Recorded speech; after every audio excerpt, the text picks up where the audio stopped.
Hello chat, how's it going? Is the audio good? Everyone hear me well? Looks fine to me. Apollo, thank you for the follow. I hope everyone's doing alright. I'm sorry for being a bit late today. Things just happened.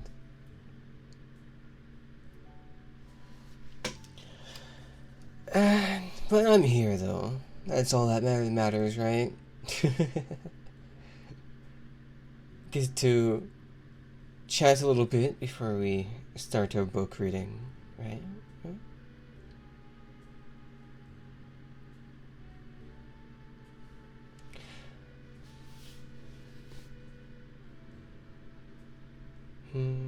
Is that music too loud?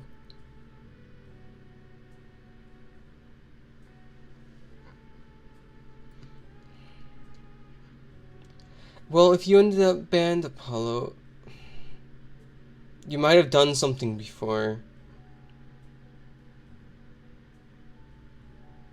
So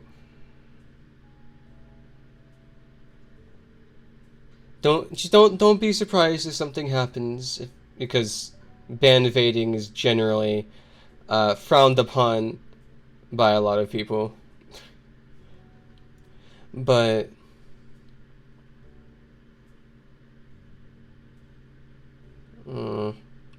that's probably wrong.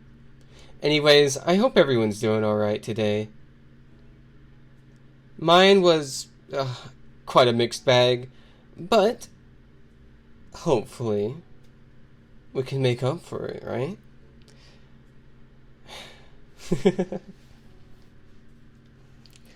Alright then. By the way, thanks. I see you, Claudia, with the 6-month subscribe streak. Thank you. Thank you. It's really great to have gen mates like you guys. Honestly. Well then, maybe we should go ahead then, right?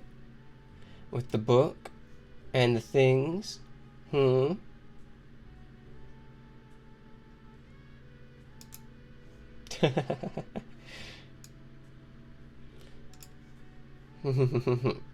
Well, I have a little reading aid here for today for you guys. Bam. There we go. Would you rather me be on the corner and the book be in the middle? Maybe, maybe I do something like this. And bam.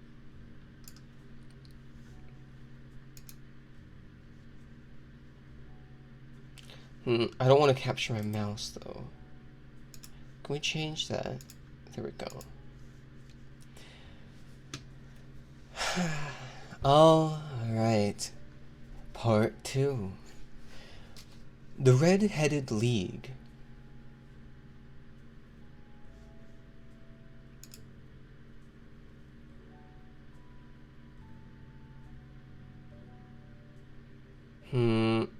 Apollo. Yeah.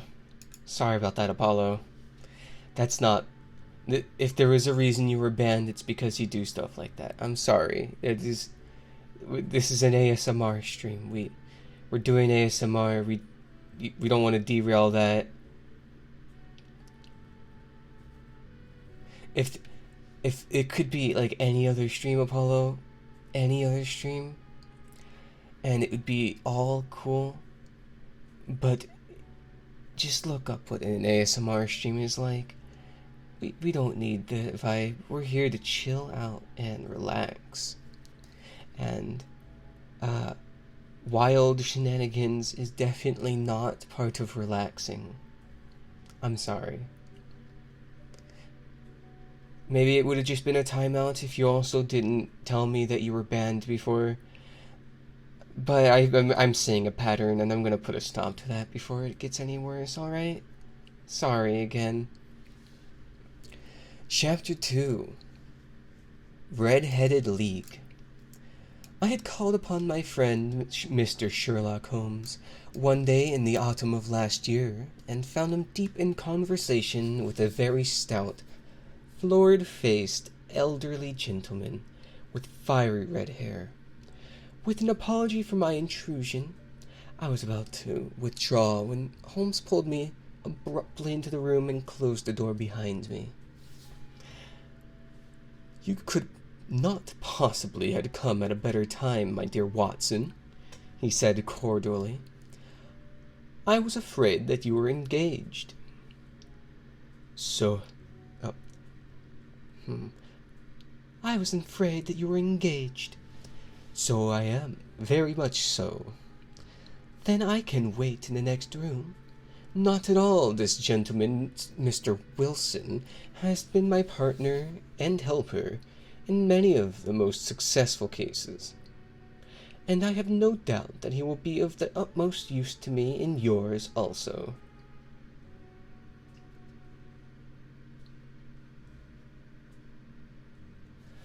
The stout gentleman half rose from his chair and gave a bob of a greeting, with a quick little questioning glance from his small, fat, encircled eyes. "Try this seat," said Holmes, relapsing into his armchair and putting his fingertips together, as was his custom when in judicial moods. "I know, my dear Watson, that you share my love of all that is bizarre and outside of the conventions and humdrum of routine of everyday life. You have shown your relish for it by the enthusiasm which has prompted you to chronicle, and, if you will excuse my saying so, somewhat to embellish so many of my own little adventures. Your cases have indeed been of the greatest interest to me, I observed. You will remember that I remarked, not rebarked, the other day, just before we went into the very simple problem presented by Miss Mary Sutherland, that for strange effects and extraordinary combinations we must go to life itself, which is always far more daring than any effort of the imagination. A proposition which I took the liberty of doubting. You did, Doctor, but none the less you must come around to my view, for otherwise I shall keep on piling fact upon fact on that you until your reason breaks down under them and acknowledges me to be right. That was a very wordy way of saying that, Watson. Now, Mr. James Wilson here has been good enough to call upon me this morning, and to begin a narrative which promises to be one of the most singular which I have listened to for some time. You have heard me remark that the strangest and most unique things are very often connected not with the larger, but with the smaller crimes, and occasionally, indeed, there is some room for doubt whether any positive crime has been committed. As far as I have heard, it is impossible for me to say whether the present case is an instance of crime or not, but the course of events is certainly among the most singular that I have ever listened to.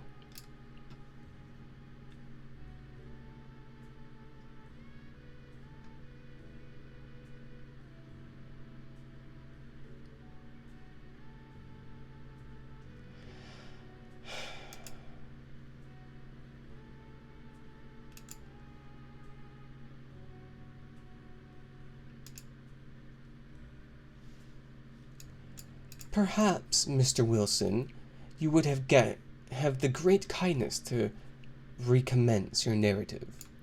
I ask you not merely because my friend Dr. Watson has not heard the opening part, but also because of the peculiar nature of the story.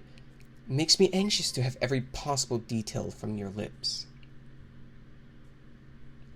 As a rule, when I have heard some slight indication of the course of events, I am able to guide myself by the thousands of other similar cases which occur to my memory.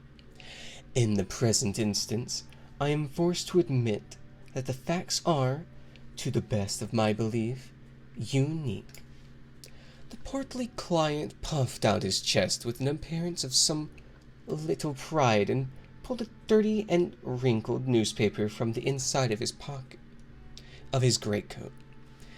As he glanced down at the advertisement column, with his head thrust forward and paper flattened out upon his knee, I took a good look at the man and endeavored, after the fashion of my companion, to read the indications which might be presented by his dress or appearance.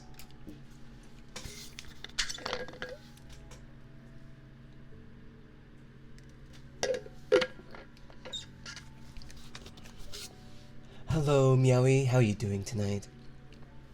I hope you're doing alright. I'm going for a little bit of a different approach with the reading today, so I hope you appreciate it. Awesome as always? Awesome. I'm glad. I guess since I've always called it ASMR, I'm trying to incorporate the ASMR aspect into it a little bit more, because I would think I was a little bit loud for the category last time. So, hopefully this is more enjoyable and more akin to other ASMR streams. Live and learn, right? I did not gain very much, however, by my inspection. Our visitor bore every mark of being an average commonplace British tradesman, obese, pompous, and slow. Sheesh. He wore rather baggy grey shepherd's check trousers, a not over clean black frock coat, unbuttoned in the front, and a drab waistcoat with a heavy brazen Albert chain and a square pierced bit of metal dangling down as an ornament. A frayed top hat and a faded brown overcoat with a wrinkled velvet collar lay upon a chair beside him. Altogether, look as I would, there was nothing remarkable about the man save his blazing red head and the expression of extreme chagrin and discontent upon his features. Sherlock's Holmes' quick eye took in my occupation, and he shook his head with a smile as he noticed my questioning glances. Beyond the obvious facts that he has at some time done manual labor, that he takes snuff, that he is a Freemason, that he has been in China, and that he has done a considerable amount of writing lately, I can deduce nothing else. Ah, yes. Obvious. Obvious, obvious, obvious. Thank you for the follow, Jace. Mr. James Wilson started up in his chair with a forefinger upon the paper, but not his eyes upon my companion. Now, in the name of good fortune, did you know all that, Mr. Holmes? He asked. How did you know, for example, that I did manual labor? It is true as gospel, for I began as a ship's carpenter. Your hands, my dear sir. Your right hand is quite a size larger than your left. You have worked with it, and the muscles are more developed. Man, can you imagine? Can you imagine if you can just look at someone like that and be like, ah, yes, you've worked in China before. Isn't that a bit crazy? Isn't that a bit crazy?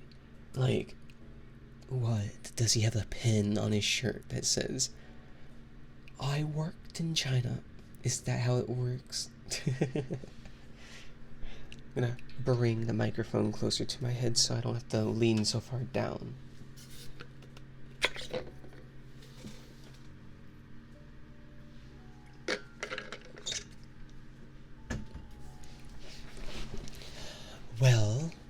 The snuff den and the Freemasonry. I won't insult your intelligence by telling you how I read that, especially as, rather against the strict rules of your order, you use an arc and compass breastpin. Ah, of course, I forgot that, but the writing. What else can be indicated by the right cuff, so very shiny for 5 inches, and the left one with the smooth patch near the elbow where you rested upon the desk? Well, but China, the fish that you have tattooed immediately above your right wrist could only have been done in China. I have made a small study. I forgot to loop the music. Whoops. Also, please do tell me if the music is too loud. I have made a small study of tattoo marks and have even contributed to the literature on the subject. That trick of straining the fish's scales of a delicate pink is quite peculiar to China. When, in addition, I see a Chinese coin hanging from your watch chain, the matter becomes even more simple. Well then, I guess when these details aren't provided for us, it is a lot more obvious about this kind of stuff. When when Sherlock gets to point it out in the book. if it had pointed out that there was a Chinese yen, I think that's what it is, on his watch chain, I guess it becomes a lot more obvious that he spent time in China. Mr. James Wilson laughed heavily. Well, I'll never, he said. I thought at first that you had done something clever, but I see that there is nothing in it, after all. I begin to think, Watson, said Holmes, that I make a mistake in explaining. Ignotum pro magnifico, you know, and my poor little reputation, such as it is, will suffer shipwreck if I'm so candid. Can you not find the advertisement, Mr. Wilson? Oh, thank you, Jace.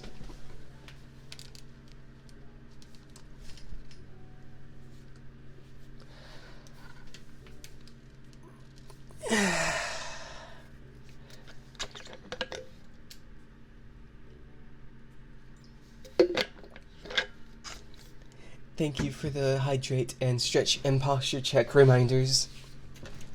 I was actually forgetting, so I appreciate it. Yes, I've got it now, he answered with a thick red finger planted halfway down on the column. Red finger? I'm confused. How is his skin actually red? When they said his head was red, I assumed they were talking about his hair. Here it is. This is what began it all. You just read it for yourself, sir. I took the paper from him and read as follows. To the Red-Headed League, on account of the best bequest of late Ezekiah Hopkins of Lebanon, Pennsylvania, USA, there is now another vacancy open which entitles a member of the League to a salary of €4 per week for purely nominal services. All red-headed men who are found sound in body and mind and above age of 21 years are eligible. Apply in person on Monday at 11 o'clock to Duncan Ross at the offices of the League, 7 Pope's Court, Fleet Street.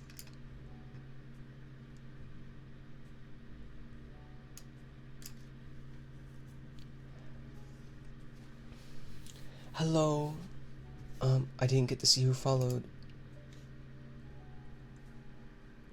Twisted Nerve 01, thank you for the follow. How are you doing today? Can you inform me if the music's too loud? No one's mentioned it. How are you doing? Engineer, huh? I'm doing good. I hope you enjoy the reading.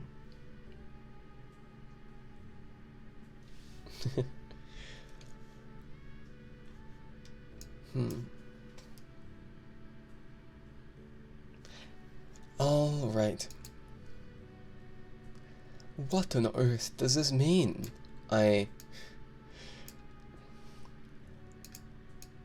After I had twice read over what the extraordinary announcement, Holmes chuckled and wiggled in his chair, as was his habit when in high spirits. "It is a little bit off the beaten track, isn't it?" he said.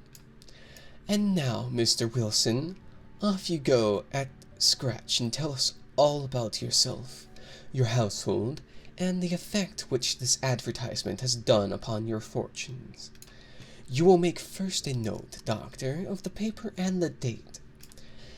It is the Morning Chronicle of April 27th, 1890, just 2 months ago. Very good. Now, Mr. Wilson."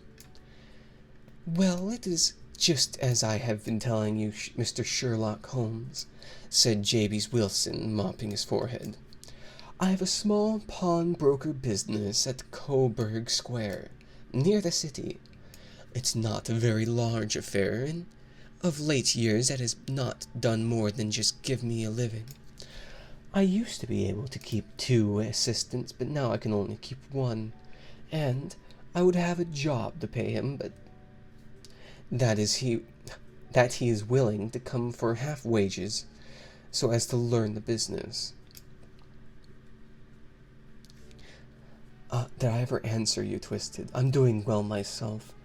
My day's been a little bit shaky, but I'm here now and I'm reading, so it's all good. Really, nothing can go wrong when you're reading, right? When I'm reading a book, it really lifts my mood quite a bit. Just forget the world around you, right? Just nothing else exists, just you and the book. My favorite part about reading is that when you read, it kind of takes you to other worlds, and you don't have to focus on the one you're currently in. "What is the name of this obliging youth?" said Sherlock Holmes. "His name is Vincent Spaulding, and he's not such a youth either. It's hard to say his age. I should not wish for a smarter assistant, Mr. Sherlock Holmes, and I know very well that he could better himself and earn twice what I am able to give him. But, after all, if he is satisfied, why should I put ideas into his head? Why, indeed, you seem most fortunate in having an employee who comes under the full market price. It is not a commonplace I need to focus more. It is not a common experience upon employers in this age. I do not know that your assistant is not as remarkable as your advertisement."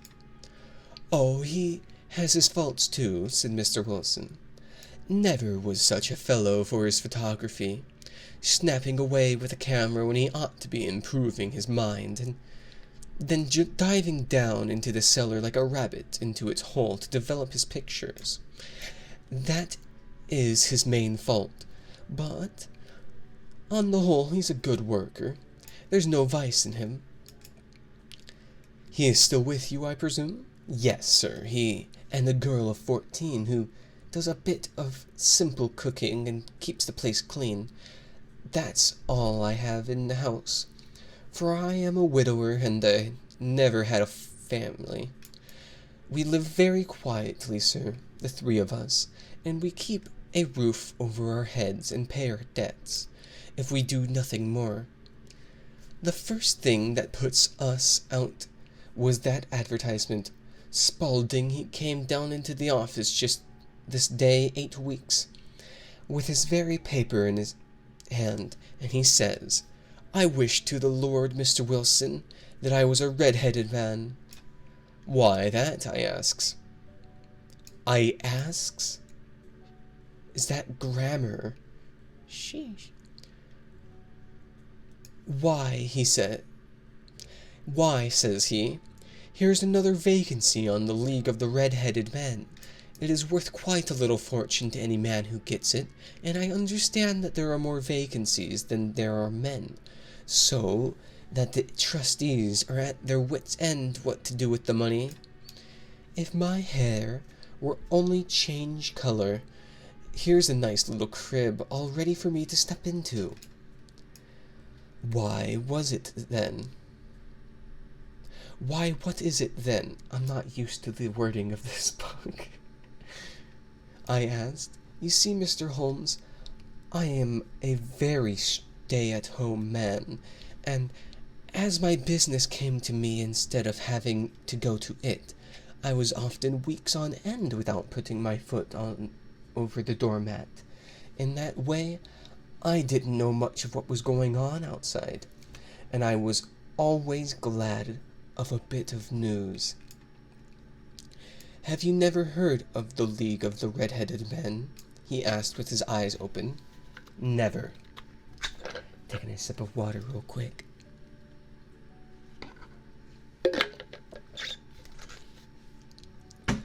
Why, I wonder at that, for you are eligible yourself for one of the vacancies. And what are they worth? I asked. Oh, merely a couple hundred a year, but the work is slight, and it needs not interfere with very much with one's other occupations.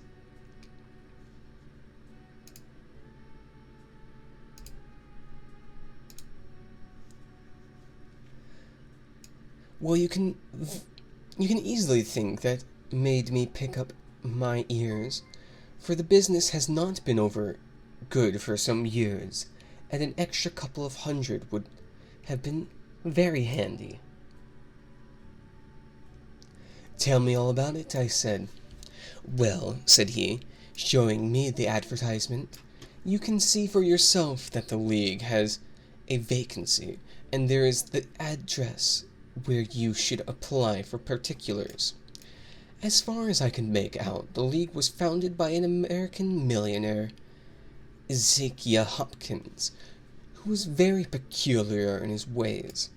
He was himself red-headed, and he had a great sympathy for all red-headed men. So, when he died, it was found that he had left his enormous fortune in the hands of trustees, with instructions to apply the interest to providing of easy births to men whose hair is of that color. From all I hear, it is a splendid pay with very little to do. But, I said, there would be millions of red-headed men who would apply. Not so many as you might think, he answered. You see, it is really confined to Londoners and to grown men. This American had started from London when he was young, and he wanted to do the old town a good turn. Then again, I have heard it was no use your applying if your hair is light red, or dark red, or anything but real, bright, blazing, fiery red. Now, if you cared to apply, Mr. Wilson, you would just walk in, but perhaps it would hardly be worth your while to put yourself out of the way for the sake of a few £100. Now, it is a fact, gentlemen, as you may see for yourselves, that my hair of a very full and rich tint, so that it seemed to me that there was to be any competition in the matter, I stood as good a chance as any man that I had ever met. Did I read that right?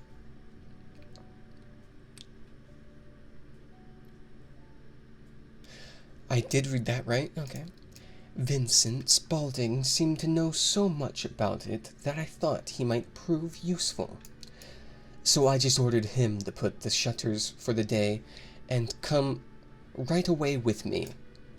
He was very willing to have a holiday, so we shut the business up and started off for the address that was given in the very— Oops, sorry about that. I keep hitting you guys.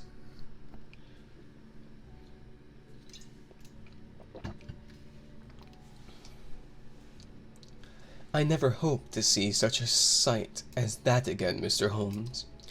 From north, south, east, and west, every man who had a shade of red in his hair had tramped into the city to answer the advertisement. Fleet Street was choked with red-headed folk, and Pope's Court looked like a coster's orange barrow.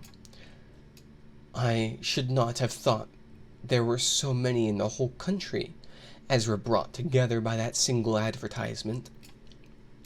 Every shade of color they were: straw, lemon orange, brick, Irish setter, liver, clay. But, as Spaulding said, there were not many who had real, vivid flame-colored tint. When I saw how many were waiting, I would have given it up in despair, but Spaulding would not hear of it. How he did it I could not imagine, but he pushed and pulled and butted until he got me through the crowd and right up to the steps which led to the office.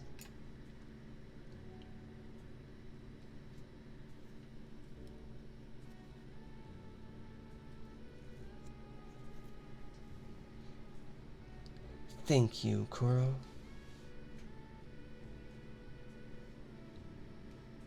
There was a double stream upon the stair, some going up in hope, and some coming back dejected, but we wedged in and as well as we could, and soon found ourselves in the office.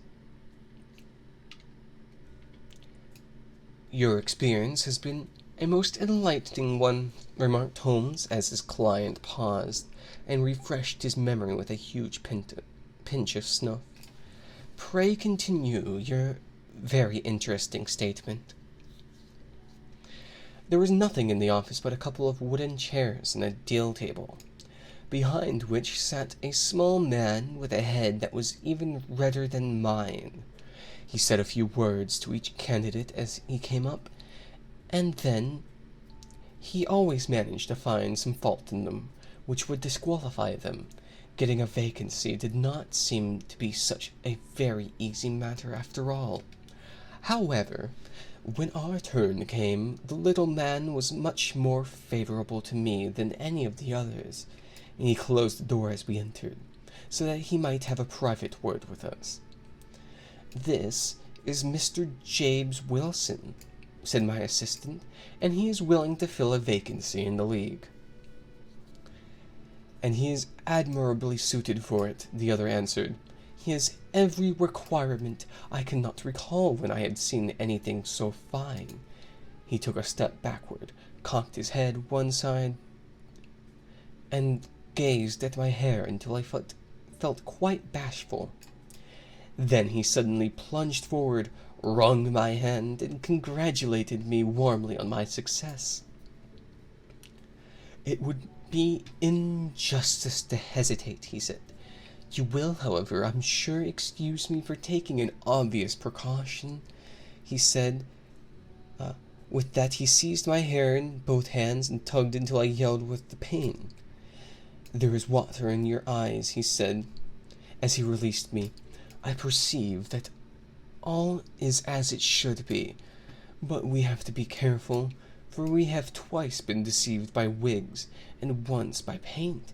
I could tell you tales of cobbler's wax, which would disgust you with human nature. He stepped over to the window and shouted through it at the top of his voice that the vacancy was filled. A groan of disappointment came from below, and the folk all trooped away in different directions until there was not a red head to be seen except my own and that of the manager. My name, said he, is Mr. Duncan Ross, and I am myself one of the pensioners upon the fund left by our noble benefactor. Are you a married man, Mr. Wilson? Have you a family? I answered that I had not. His face fell immediately.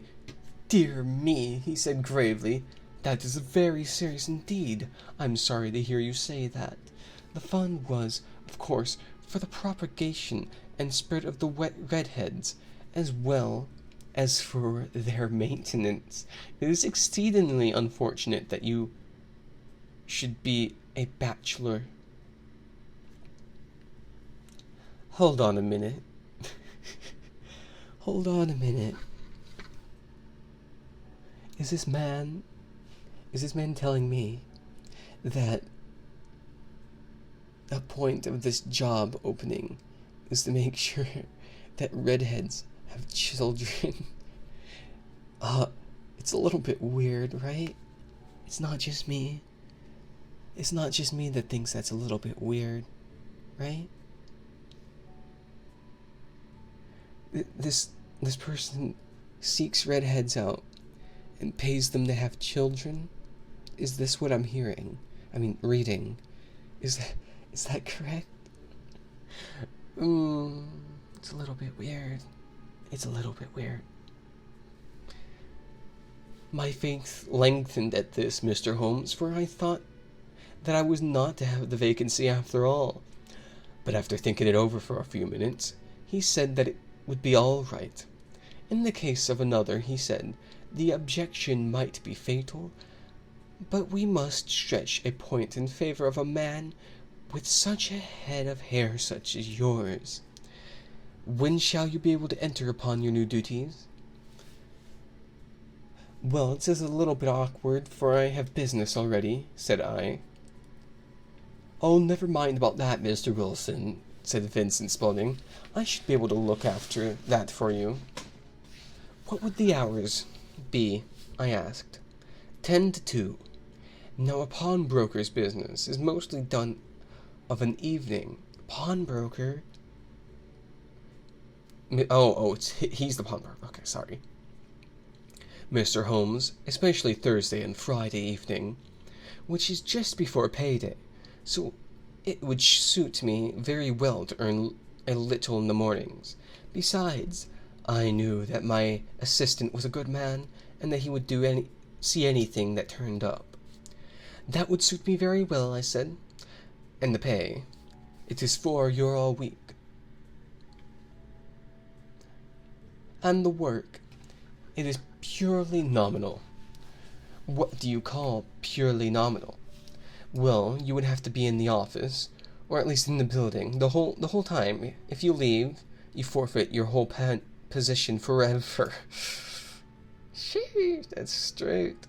The will is very clear upon that point. You don't comply with the conditions if you budge from the office during that time. It is only 4 hours a day, and I should not think of leaving, said I. No excuse will avail, said Duncan Ross. Neither sickness, nor business, nor anything else. There you must stay, or you lose your billet.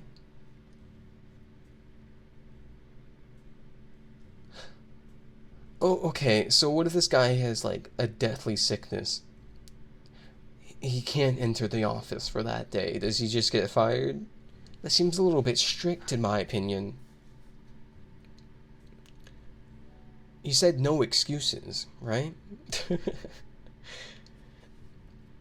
And the work is to copy out the Encyclopedia Britannica. The Encyclopedia Britannica. There is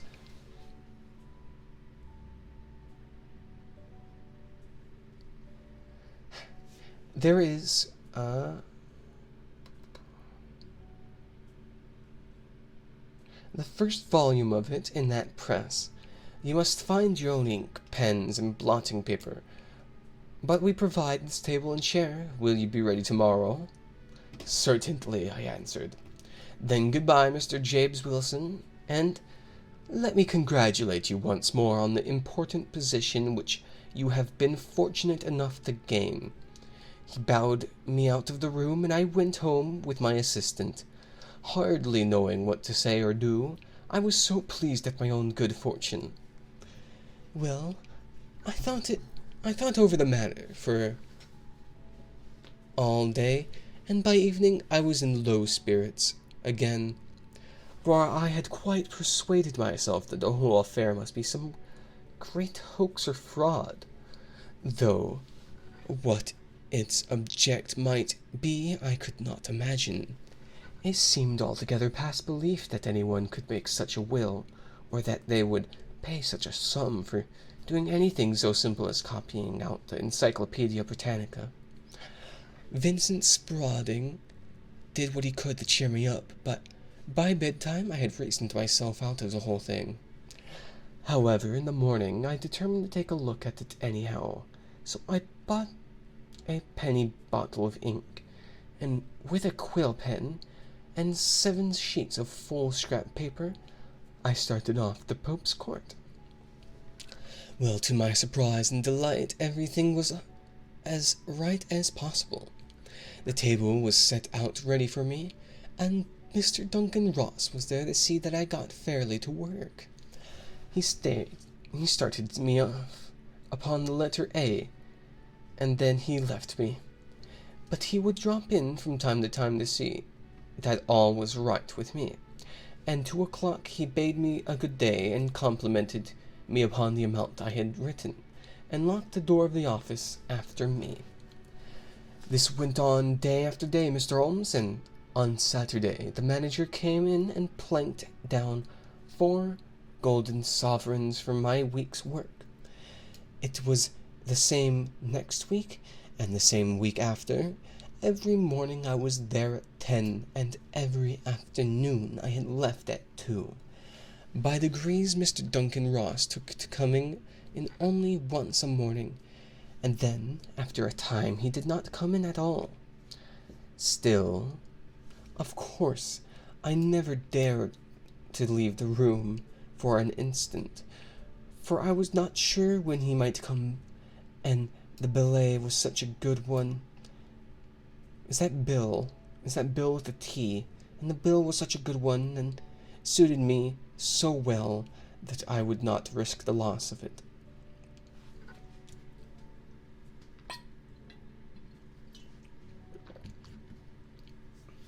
Eight weeks passed away like this, and I had written about abbots, and archery, and armor, and architecture, and Attica, and hoped with diligence that I might not get on to the bees before very long. Oh, might get on, I'm sorry.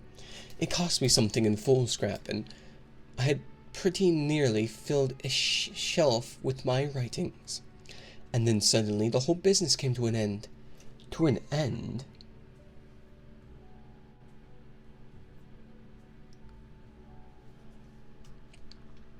Yes, sir, and no later than this morning.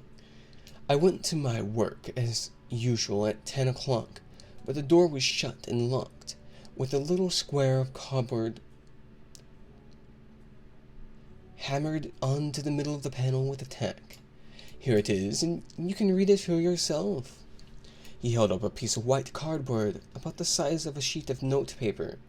It read in this fashion: "The Redhead League is dissolved, October 9th, 1890.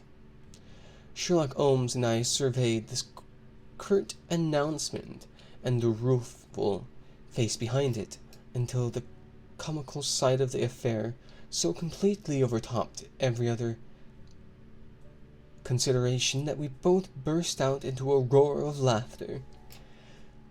I cannot see that there is anything very funny, cried our client, flushing up to the roots of his flaming head. If you could do nothing better than laugh at me, I could go elsewhere.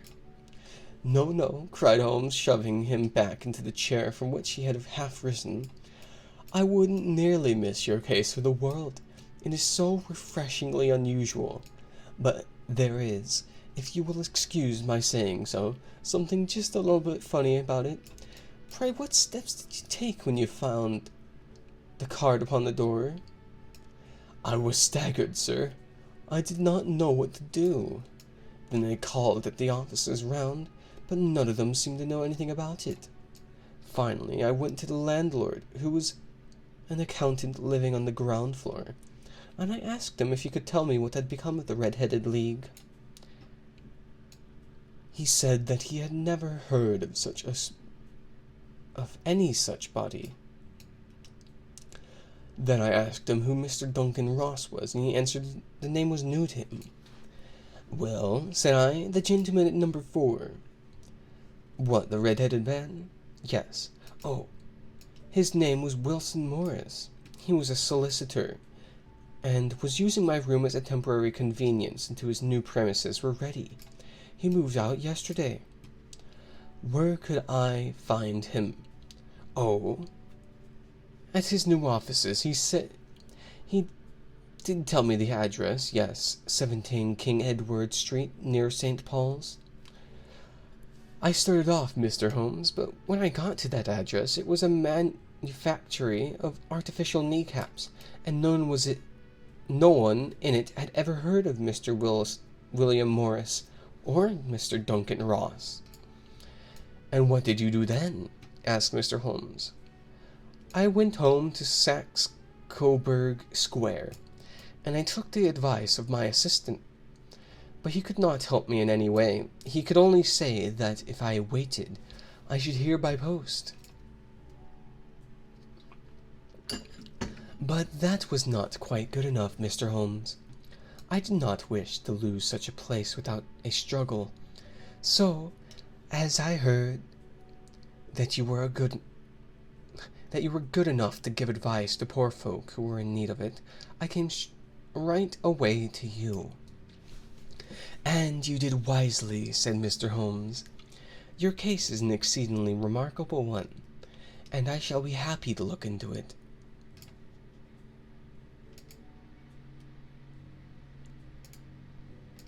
Gosh, okay.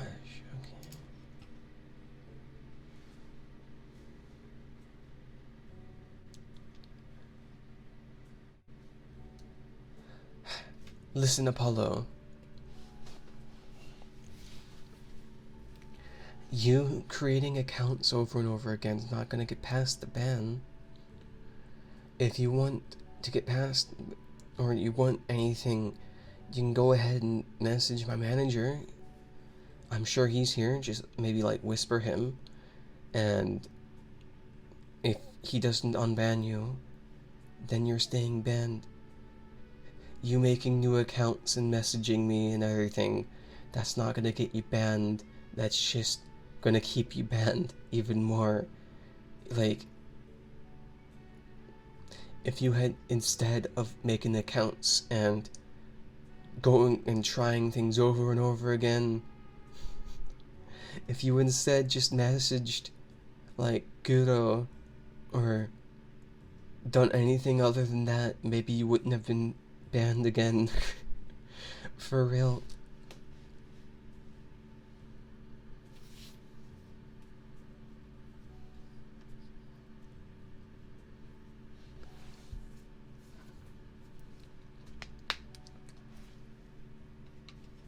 From what you had told me, I think that it is possible that graver issues hang from it than might at first sight appear. Grave enough, said Mr. James Wilson. Why, I've lost £4 a week. As far as you are personally concerned, remarked Holmes, I do not see that you have any grievance against this extraordinary league.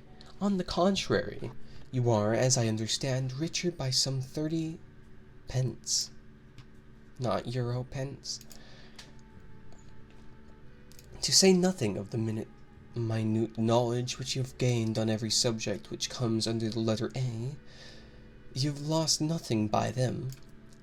No, sir, but I want to find out about them, and who they are, and what their object was in playing this prank, if it was a prank upon me. It was a pretty expensive joke for them, for it cost them £32.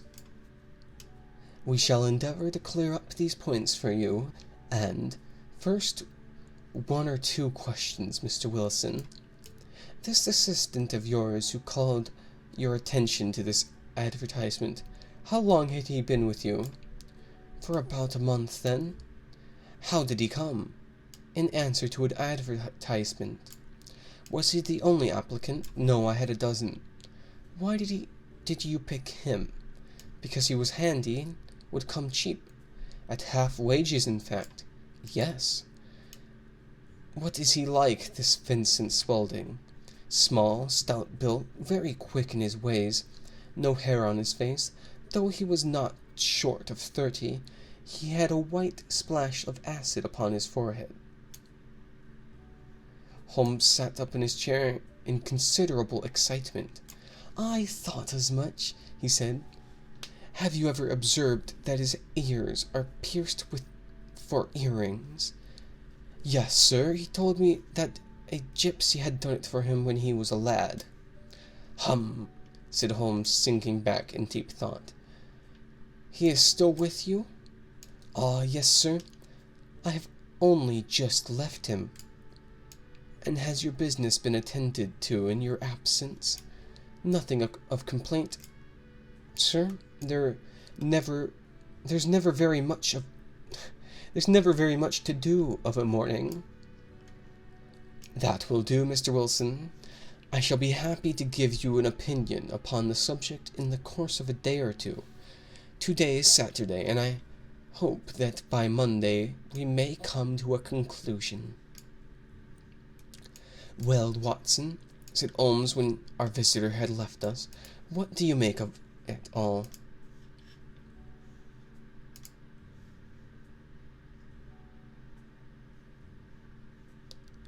"Sorry, was just checking something."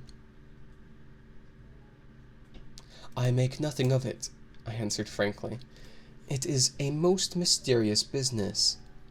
"As a rule," said Holmes, "the more bizarre a thing is, the less mysterious it proves to be. It is your commonplace, featureless crimes which are really puzzling, just as a commonplace face is the most difficult to identify. But I must be prompt over this matter." "What are you going to do then?" I asked.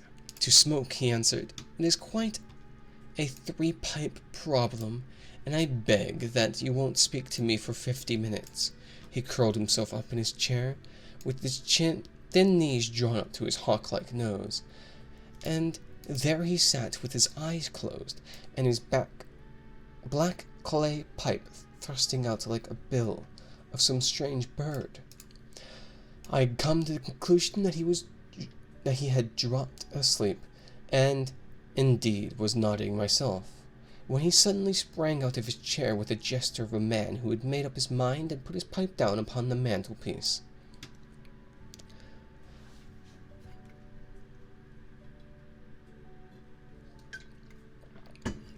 "Sarah plays at St. James Hall this afternoon," he remarked. "What do you think, Watson? Could your patient spare you for a few hours?" "I have nothing to do today. My practice is never very absorbing." "Then put your hat and come. I am going through the city first, and then we can have some lunch on the way. I observe that there is a good deal of German music on the program, which is rather more to my taste than Italian or French. It is introspective, and I want to introspect. Come along."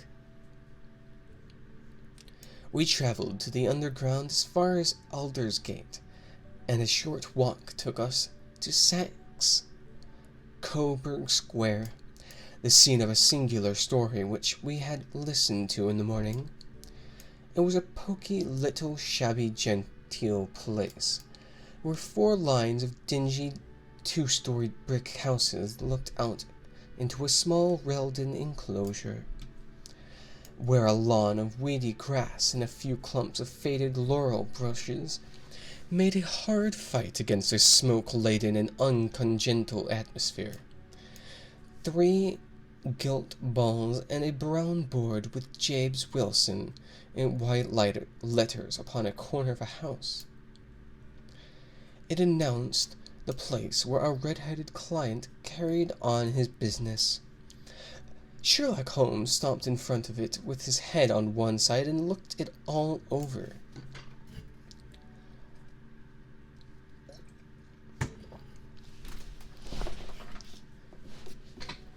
With his eyes shining brightly between the puckered lids.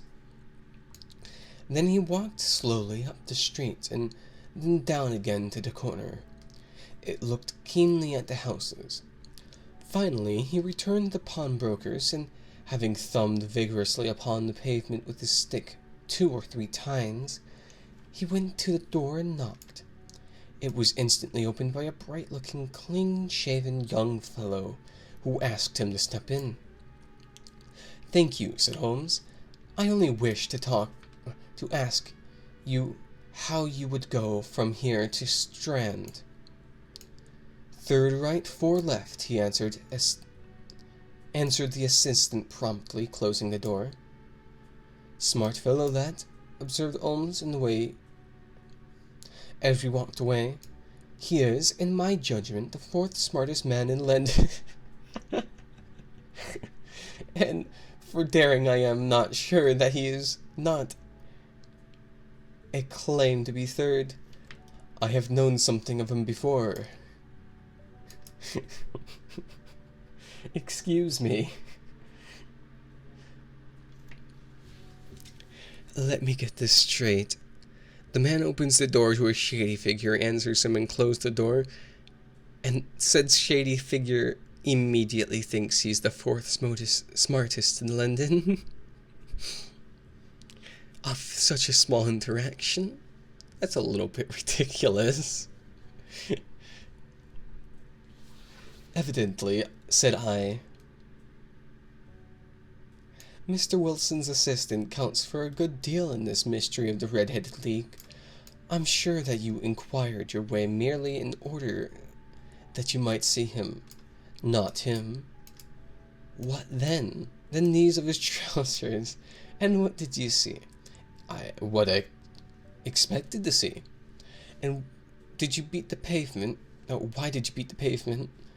"My dear doctor, this is not a time for observation."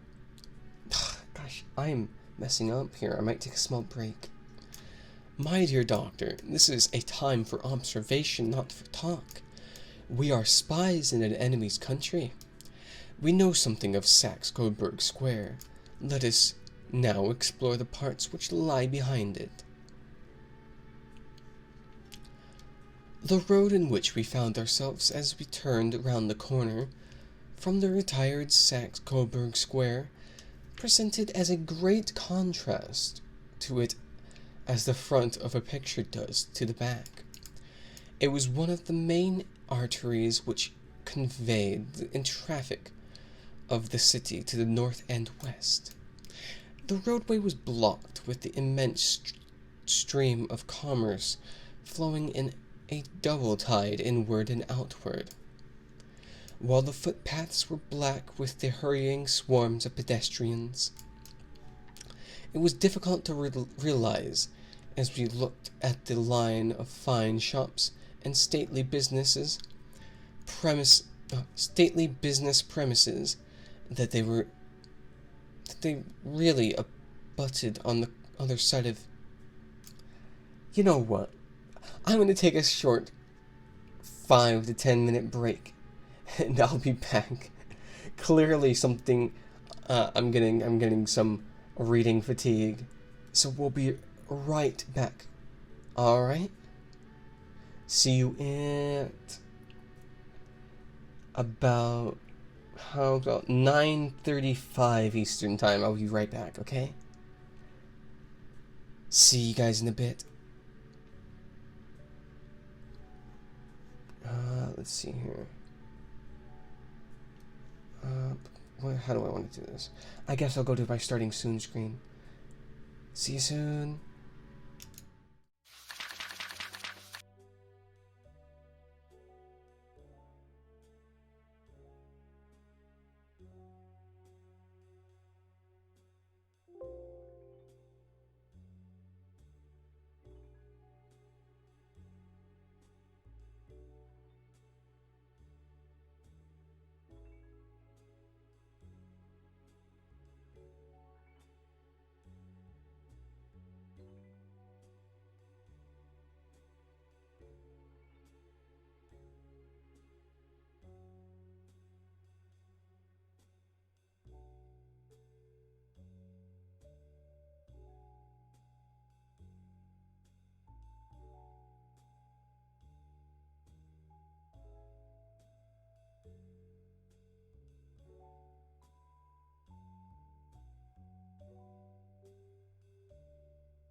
I'm back.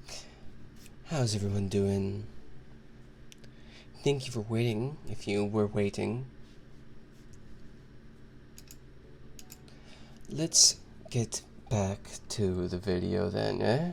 Not the video, the book. Let's get back to the book. Where were we? It was difficult to realize as we looked at the line of fine shops and stately business premises that they were really abutted on the other side upon the faded and stagnant square which we had just quitted. "Let me see," said Sherlock Holmes, standing at the corner of and glancing along the line. "I should like just to remember the order of the houses here. It is a hobby of mine to have an exact knowledge of London. There is Mortimer's, there the tobacconist, that's the first I heard that word, the little newspaper shop, the Coburg branch of the City and Suburban Bank, the vegetarian restaurant, and McFarlane's carriage building depot. That carries us right on to the other block. And now, Doctor, we've done our work, so it's time we had some play, a sandwich and a cup of coffee, and then off to Violin Land, where all is sweetness and delicacy and harmony, and there are no red-headed clients to vex us with their conundrums." My friend was an enthusiastic musician, being himself not only a very capable performer, but a composer of no ordinary merit.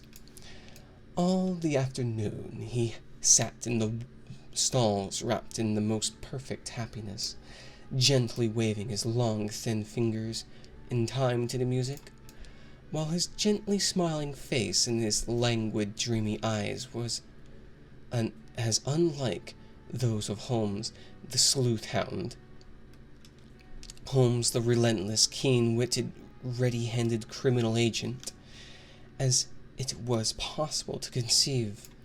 In his singular character the dual nature alternatively asserted itself, and his extreme exactness and astuteness represented, as I have often thought, the reaction against the poetic and contemplative mood which occasionally predominated in him.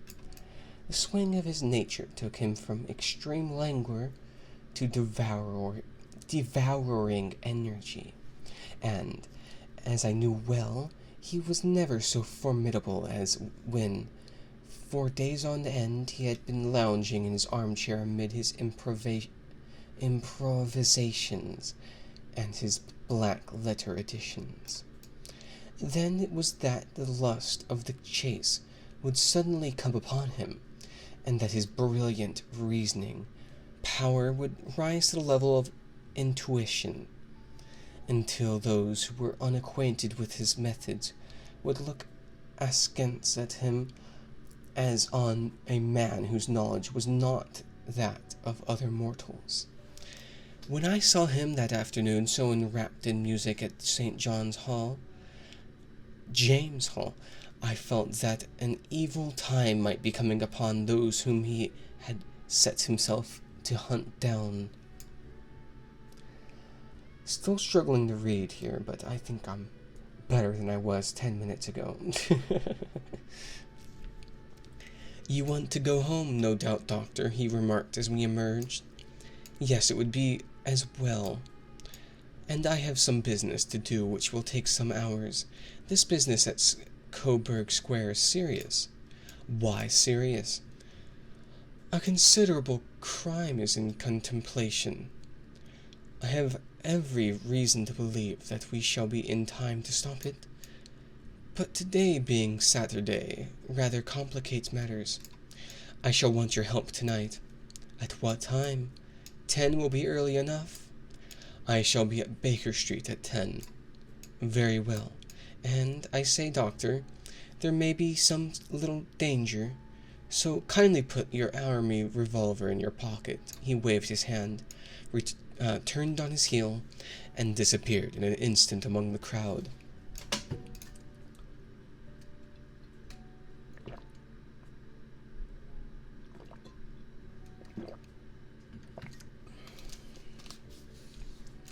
I trust that I'm not more dense than my neighbors, but I was always oppressed with a sense of my own stupidity in my dealings with Sherlock Holmes. Here I had heard what he had heard.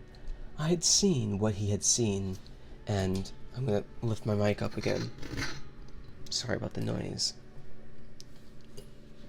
Oh jeez, my mic's falling.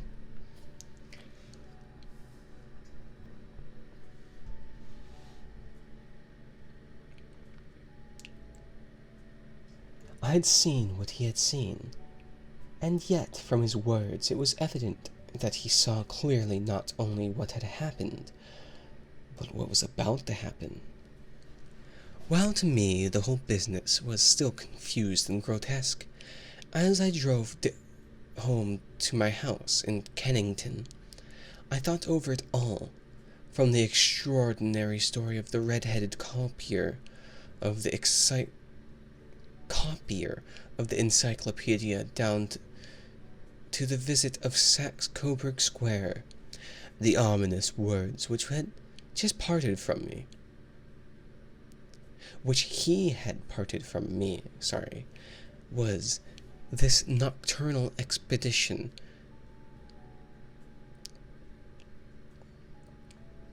What was this nocturnal expedition, and why should I go armed?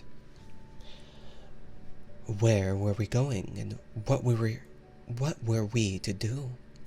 I had the hint from Holmes that the smooth-faced pawnbroker's assistant was a formidable man, a man who might play a deep game. I tried to puzzle it out, but gave it up in despair and set the matter aside until night should bring an explanation. How is this? Is this better? Is this better, guys? If you're listening in chat. It was 9:15 when I started from home and made my way across the park, and so through Oxford Street to Baker Street. Two hansoms were standing at a door, and as I entered the passage I heard the sound of voices from above. On entering his room I found Holmes in an animated conversation with two men, one of whom I recognized as Peter Jones, the official police agent, while the other was a long, thin, sad-faced man, with a very shiny and oppressively respectable frock coat. "Ah, our party is complete," said Holmes, buttoning up his pea jacket, taking his heavy hunting crop from the rack. "Watson, I think you know Mr. Jones of Scotland Yard. Let me introduce you to Merryweather, who is to be our companion in tonight's adventure. We're hunting in couples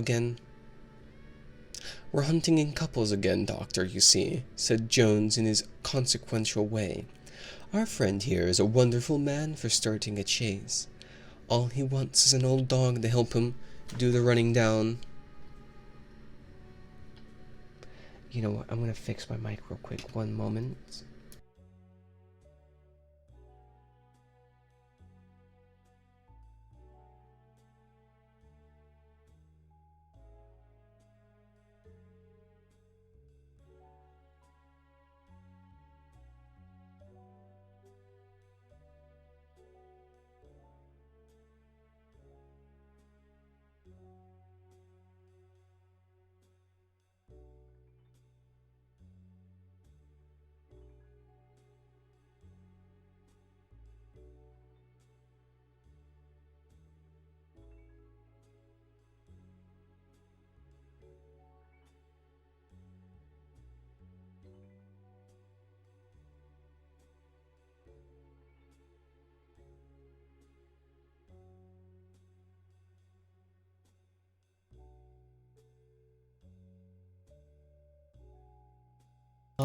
Alright, mic fixed. I hope a wild goose may not prove to be the end of our chase, observed Mr. Merryweather gloomily. You may place considerable confidence in Mr. Holmes, sir, said the police agent loftily. He has his own little methods, which are, if he won't mind my saying so, just a little too theoretical and fantastic. But he has the makings of a detective in him. It is not too much to say that once or twice, as in that business of the Sholto murder and the Agra treasure, he has been more nearly correct than the official force. Mr. Sherlock is a genius, then, but not quite a detective. That seems a little bit wrong. Oh, if you say so, Mr. Jones, it's all right, said the stranger with deference. Still, I confess that I miss my rubber. It is the first Saturday night for 27 years that I have not had my rubber. What's that mean? What does he mean by that? I think you will find, said Sherlock Holmes, that you will play for a higher stake tonight than you have ever done yet, and that the play will be more exciting. For you, Mr. Merryweather, the stake will be some 30,000 pence, and for you, Jones, it will be the man upon whom you wish to lay your hands. John Clay, the murderer, thief, smasher, and forger. He is a young man, Mr. Merryweather, but he is at the head of his profession, and I would rather have my bracelets on him than on any criminal in London. He's a remarkable man, is young Clay. His grandfather was a royal duke, and he himself has been to Eton and Oxford. His brain is as cunning as his fingers, and though we meet signs of him at every turn, we never know where to find the man himself. He'll crack a crib in Scotland one week, and be raising money to build an orphanage in Cornwall the next. I've been on his track for years, and have never set eyes on him yet. I hope that I may have the pleasure of introducing you tonight. I've had one or two little turns also with Mr. John Clay, and I agree with you that he is at the head of his profession. This is why Sherlock said he was a genius. I see. He recognized the man. It is past 10, however, and quite time that we started. If you two will take the first hansom, Watson and I will follow in the second. Sherlock Holmes was not very communicative during the long drive, and lay back in his cab humming the tunes which he had heard in the afternoon. We rattled through an endless labyrinth of gaslit streets until we emerged into Farrington Street.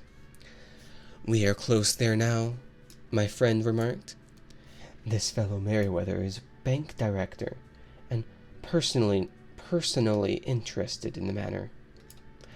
I thought it as well to have Jones with us also. He is not a bad fellow, though an absolute imbecile in his profession." They just took jabs at each other, huh? "He has one positive virtue. He is as brave as a bulldog and as tenacious as a lobster if he gets his claws upon anyone. Here we are, and they are waiting for us." We had reached the same crowded thoroughfare in which we had found ourselves in the morning. Our cabs were dismissed, and, following the guidance of Mr. Merryweather, we passed down a narrow passage, and through a side door which he had opened for us. Within there was a small corridor, which ended in a very massive iron gate. This was also opened, and led down a flight of winding stone steps. which terminated at another formidable gate. Mr. Merryweather stopped to light a lantern, and then conducted us down a dark, earth-smelling passage. And so, after opening a third door into a huge vault or cellar, which was piled all round with crates and massive boxes. "You're not very vulnerable from above," Holmes remarked as he held up the lantern and gazed about him. "Nor from above, from below," said Merryweather, striking his stick upon the flags which lined the door. "Why, dear me, it sounds quite hollow," he remarked, looking up in surprise. "I must really ask you to be a little more quiet," said Holmes severely. "You've already imperiled the whole success of our expedition. Might I beg that you have the goodness to sit down upon one of those boxes and not to interfere?" The solemn Mr. Merryweather perched himself upon a crate with a very injured expression upon his face, while Holmes fell upon his knees upon the floor and, with the lantern and a magnifying lens, began to examine minutely the cracks between the stones. A few seconds sufficed to satisfy him, for he sprang to his feet again and put his glass in his pocket. "We have at least an hour before us," he remarked, "for they can hardly take any steps until the good pawnbroker is safely in bed. Then they will not lose a minute, for the sooner they do their work, the longer time they will have for their escape. We are at present, Doctor, as no doubt you have divined, in the cellar of the city branch of one of the principal London banks. Mr. Merryweather is the chairman of directors, and he will explain to you that there are reasons why the more daring criminals of London should take a considerable interest in the cellar at present." Oh, sorry about that.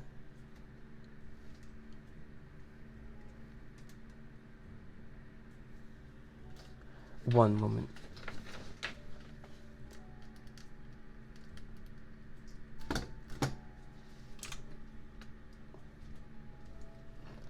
There we go. "It is our French gold," whispered the director. "We have several warnings that an attempt might be made upon it."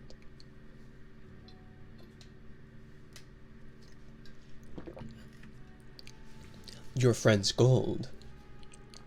"Yes. We had occasion some months ago to strengthen our resources, and borrowed for that purpose 30,000 Napoleons from the Bank of France. It has become known that we have never had occasion to unpack the money, and that it is still lying in our cellar. The crate upon which I sit contains 2,000 Napoleons, packed between layers of lead foil. Our reserve of bullion is much larger at present than is usually kept in a single branch office, and the directors have had misgivings upon the subject." "Which were very well justified," observed Holmes. "And now it is time that we arrange our plans. I expect that within an hour matters will come to a head. In the meantime, Mr. Merryweather, we must put the screen over that dark lantern, and sit in the dark." "I'm afraid so. I had brought a pack of cards in my pocket, and I thought that, as we were a partie carrée, you might have your rubber after all. But I see that the enemy's preparations have gone so far that we cannot risk the presence of light. And, first of all, we must choose our positions. There are daring men,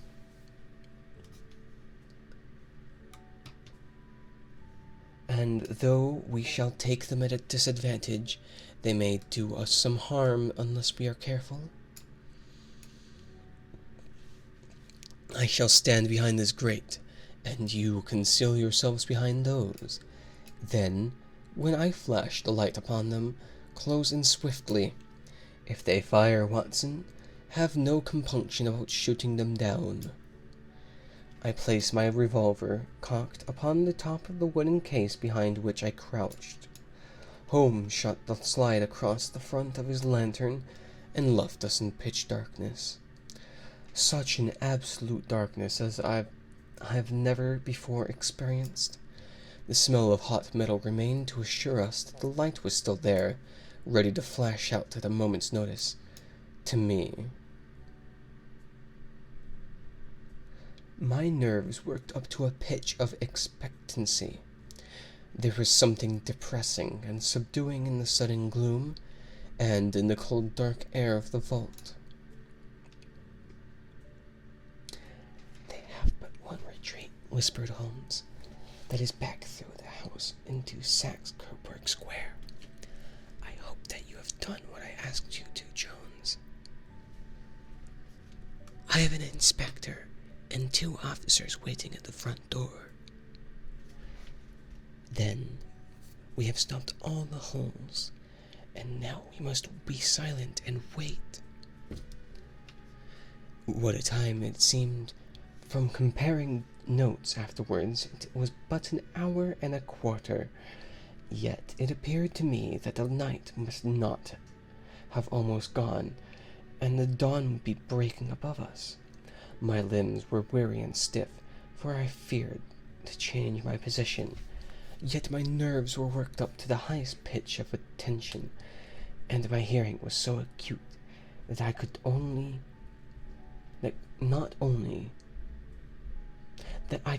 only hear the gentle breathing of my companions, but I could distinguish the deeper, heavier in breath of the bulky Jones from the thin, sighing note of the bank director.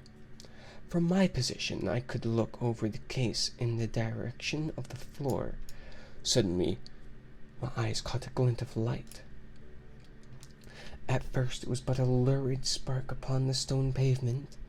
Then it lengthened out until it became a yellow line. And then, without any warning or sound, a gash seemed to open, and a hand appeared, a white, almost womanly hand, with its writhing fingers protruded out of the floor. Then it was withdrawn as suddenly as it appeared, and all was dark again save the single lurid spark, which remained a chink between the stones. Its disappearance, however, was but momentary. With a rending, tearing sound, one of the broad, white stones turned over upon its side and left a square, gaping hole, through which streamed a light of a lantern. Over the edge there peeped a clean-cut, boyish face, which looked keenly about it, and then, with a hand on either side of its aperture, drew itself shoulder-high and waist-high until one knee rested upon the edge. In another instant he stood at the side of the hole, and was hauling after him a companion, lithe and small like himself, with a pale face and a shock of very red hair. "It's all clear," he whispered. "Have you the chisel and the bags?" "Great Scott! Jump, Archie, jump, and I'll swing it for you." No voices, no voices. Sherlock Holmes had sprung out and seized the intruder by the collar. The other dived down the hole, and I heard the sound of rending cloth as Johns clutched at his skirts. The light flashed from upon the barrel of a revolver, but Holmes' hunting crop came down on the man's waist, and the pistol clinked upon the stone floor. "It's no use drawing, Clay," said Holmes blandly. "You have no chance at all." "So I see," the other answered, with the utmost coolness. "I fancy that my pal is all right, though I see you've got his coat-tails."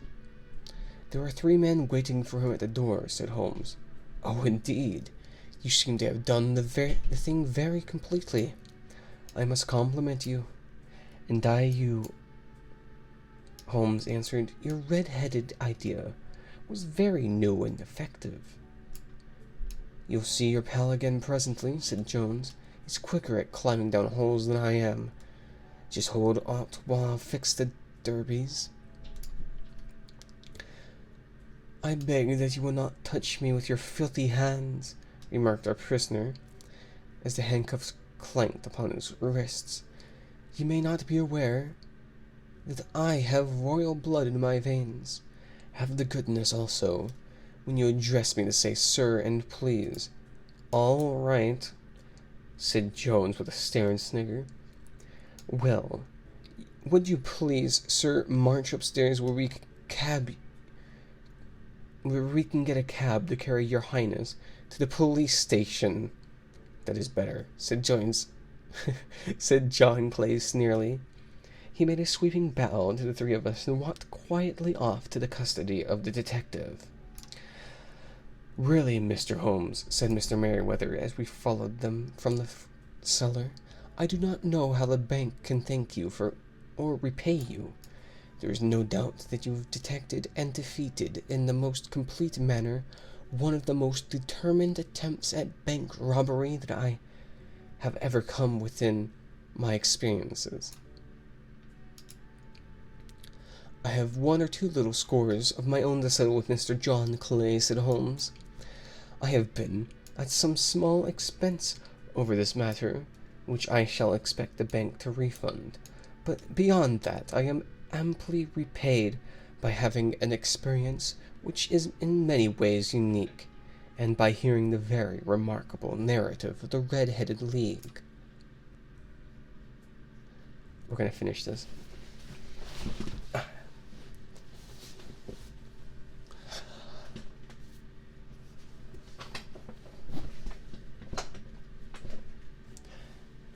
You see, Watson, he explained in the early hours of the morning as we sat over a glass of whiskey and soda in the Baker Street, it was perfectly obvious from the first that the only possible object of this rather fantastic business of the advertisement of the League and the copying of the encyclopedia must be to get this not-over-bright pawnbroker out of the way for a number of hours every day.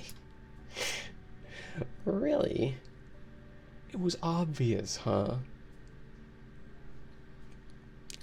It was a curious way of managing it, but really, it would be difficult to suggest a better. The method was no doubt suggested to Clay's ingenious mind by the color of his accomplice's hair.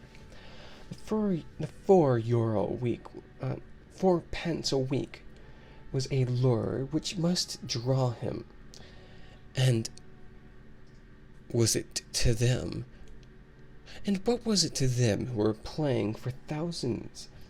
They put in the advertisement, one rogue has the temporary office, the other rogue incites the man to apply for it, and together they managed to secure his absence every morning in the week. From the time I heard of the assistant having come for half wages, it was obvious to me that he had some strong motive for securing the situation. But how could you guess what the motive was? Had there been women in the house, I should have suspected a mere vulgar intrigue. That, however, was out of the question. The man's business was a small one, and there was nothing in his house which could account for such elaborate preparations. And such was an expenditure as they were at. It must then be something out of the house. What could it be? I thought the assistant's fondness for photography, and his trick of vanishing into the cellar. The cellar! There was the end of this tangled clue. Then I made inquiries into this mysterious assistant, and found that I had to deal with one of the coolest and most daring criminals in London. He was doing something in the cellar, something which took many hours a day for months on end. What could it be? Once more, I could think nothing save that he was running a tunnel to some other building. That's a rather jump in logic, but okay. So far I had got when we went to visit the scene of action. I surprised you by beating upon the pavement with my stick. I was ascertaining whether the cellar stretched out in front or behind. It was not in front. Then I rang the bell, and, as I hoped, the assistant answered it. We have had some skirmishes, but we had never set eyes upon each other before. I hardly looked at his face. His knees were what I wished to see. You must yourself have remarked upon how worn, wrinkled, and stained they were. They spoke of those hours of burrowing. The only remaining point was what they were burrowing for. I walked round the corner, saw the City and Suburban Bank abutted on our friend's premises, and felt that I had solved my problem. When you drove home after the concert, I called upon Scotland Yard and upon the chairman of the Bank of Directors, with the result that you have seen.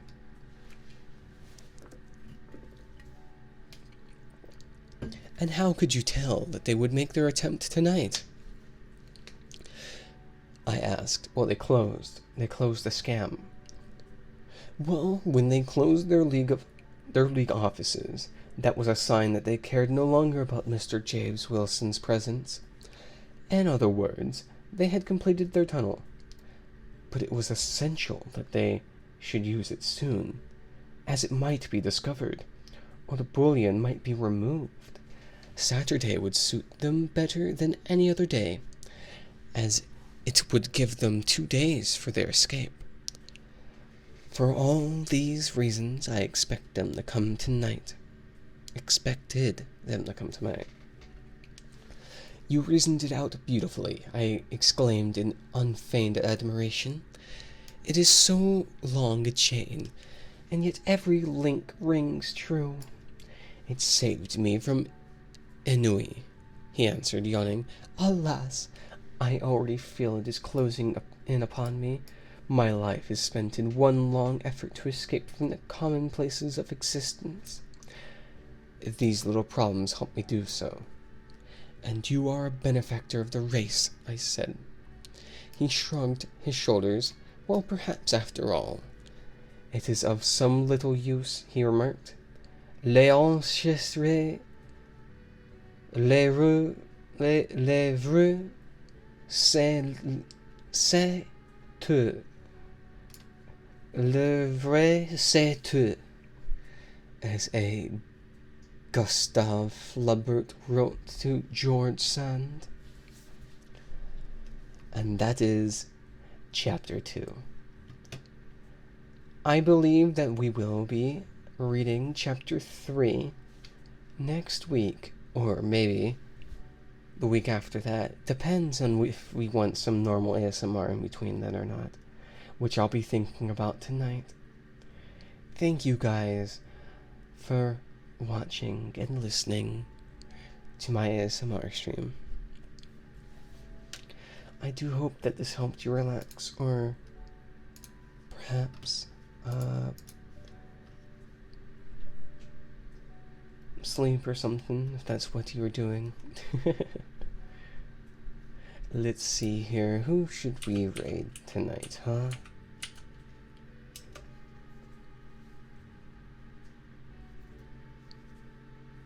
Let's see. Dahlia's streaming. Let's go ahead and raid Dahlia here. She's ASMRing right now, which is really interesting. Let's go check out how she does, guys. I hope you enjoyed. Have a fantastic evening, alright? Goodbye.